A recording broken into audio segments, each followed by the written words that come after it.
علیکم ورحمۃ اللہ وبرکاتہ۔ نحمدہ ونصلی علی رسولہ الکریم، اما بعد فاعوذ باللہ من الشیطان الرجیم، بسم اللہ الرحمن الرحیم۔ هو الذی ارسل رسولہ بالہدی ودین الحق لِيُظْهِرَهُ عَلَى الدِّينِ كُلِّهِ وَلَوْ كَرِهَ الْمُشْرِكُونَ۔ قال النبي صلى الله عليه وآله وسلم: تركت فيكم أمرين لن تضلوا ما تمسكتم بهما كتاب الله وسنتي۔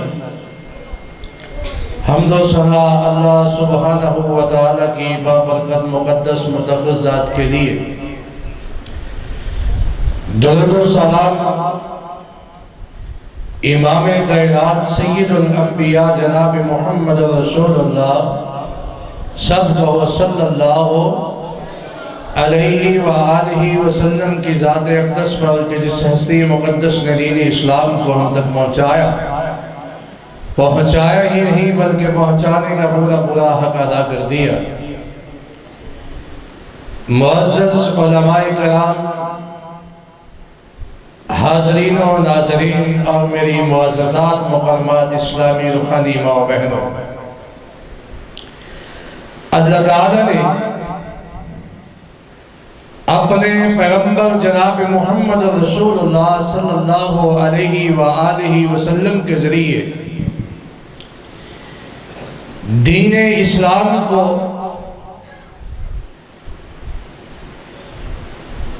امت تک پہنچا دیا۔ جبریل امین علیہ السلام وحی لاتے رہے،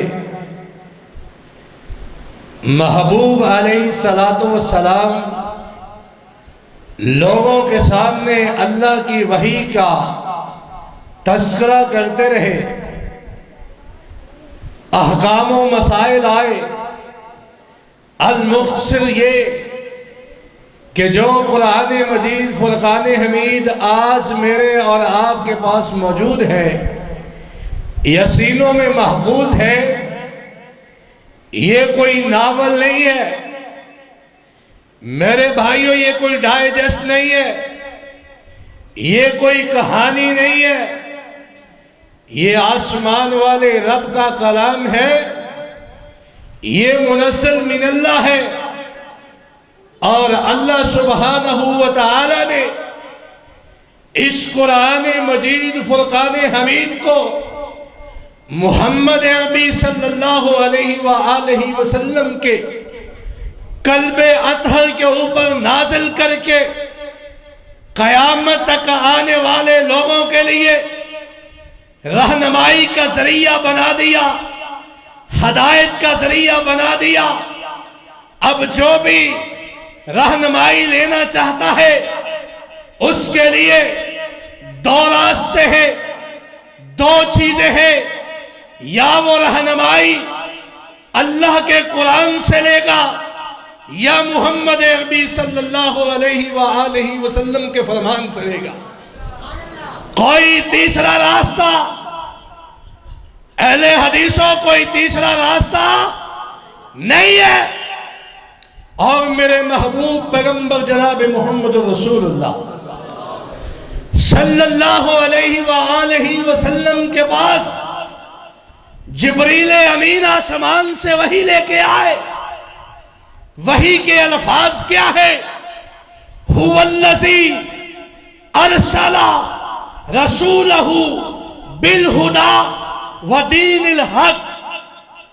اے محمد صلی اللہ علیہ وآلہ وسلم، ہم نے آپ کو کائنات کے لوگوں کی طرف اس لیے بھیجا ہے حق دے کر، لِيُظْهِرَهُ عَلَى الدِّينِ كُلِّهِ، تاکہ تمام ادیان کے اوپر دین اسلام غالب آ جائے۔ اور پھر میرے محبوب نے اس کے لیے کوشش کی اس کے لیے محنت کی۔ میرے محبوب پیغمبر جناب محمد رسول اللہ صلی اللہ علیہ وآلہ وسلم نے اپنے اصحاب کو تیار کیا۔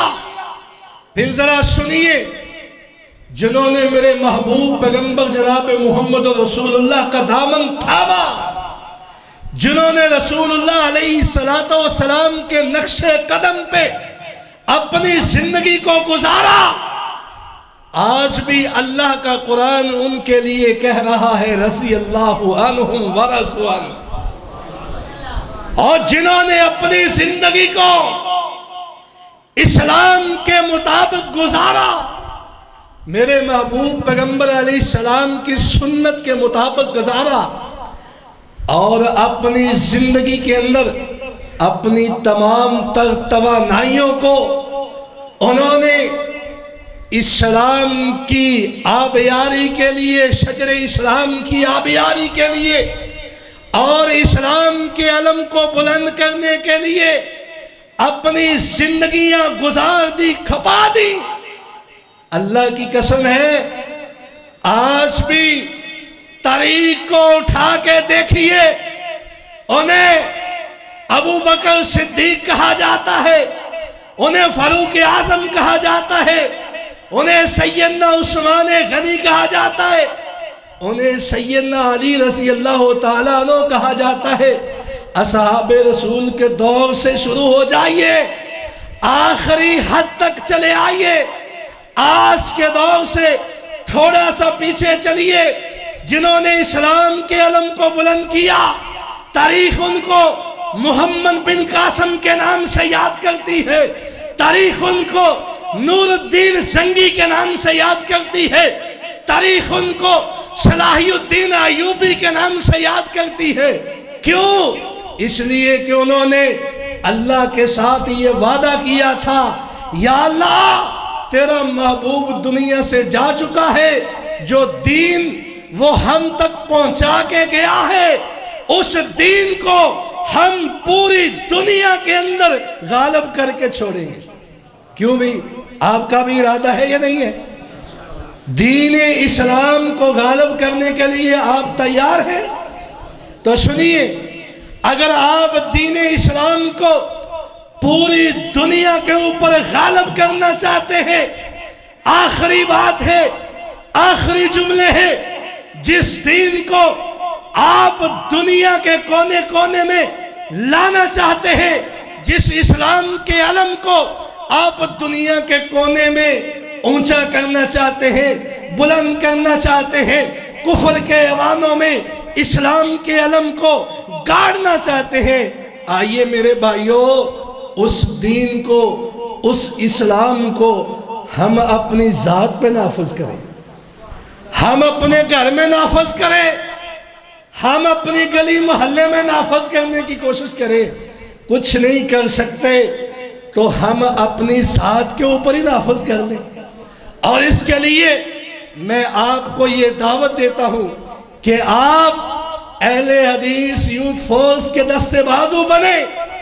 انشاءاللہ ہم نے یہ قسم کھائی ہے، ہم نے یہ پختہ ارادہ کیا ہے کہ اللہ جب تک زندہ رہیں گے تیرے دین کا ڈنکا گلی گلی، کوچا کوچا، نگر نگر بجاتے رہیں گے، خواہ اس کے لیے ہماری جوانیاں لگ جائیں، ہمارے ماں باپ چلے جائیں، ہمارے بیوی بچے چلے جائیں، تیری دین کے اوپر اور تیرے نبی محمد رسول اللہ صلی اللہ علیہ وآلہ وسلم کی سنت کے اوپر کوئی کمپرومائز ہو سکتا نہیں ہے۔ اللہ کے حضور دعا ہے اللہ مجھے اور آپ کو عمل کی توفیق عطا فرمائے، صحابہ جیسا ایمان اور ویسا جذبہ بالعمل عطا فرمائے۔ وآخر دعوانا الحمدللہ رب العالمین۔